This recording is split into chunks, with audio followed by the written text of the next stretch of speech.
हाँ बेटा, सबसे पहले तो अपने को CH4 के दहन की एंथैल्पी निकालनी है। इसकी कम्बसन एंथैल्पी ऑफ कम्बसन निकालनी है, तो उसके लिए जो CH4 की अमाउंट दे रखी है उसमें नंबर ऑफ मोल निकालते हैं अपने। तो 1.6 ग्राम है, डिवाइड बाय इसका मोलर मास 16 होता है, तो 0.1 मोल आ जाएगा।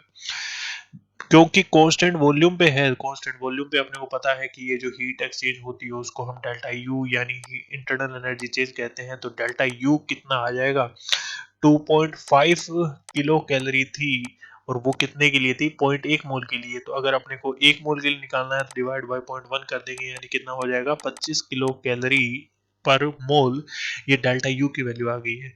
अब CH4 का कंबसन रिएक्शन अपने जानते हैं, तो CH4 का कंबसन रिएक्शन अगर अपने लिखे तो CH4 प्लस 2O2 से बन जाता है 2 सॉरी CO2 प्लस 2H2। ये रिएक्शन बन जाती है, लिक्विड फॉर्म में रहेगा।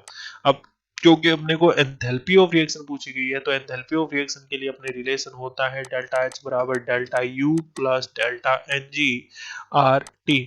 अब डेल्टा Ng का वैल्यू इस रिएक्शन के लिए -2 था, तो हम जब सारी वैल्यू पुट कर देते हैं तो ये 25 किलो कैलोरी था।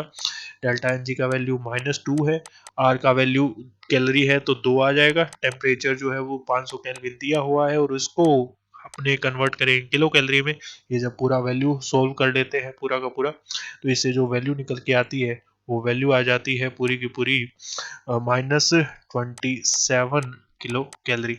ये माफी चाहूंगा, ये माइनस में है क्योंकि हीट रिलीज हो रही है, तो ये वैल्यू माइनस में चल रही है। तो ये -25 किलो कैलोरी था, दोनों को ऐड होकर के -27 किलो कैलोरी ये वैल्यू हो जाएगी। Thank you.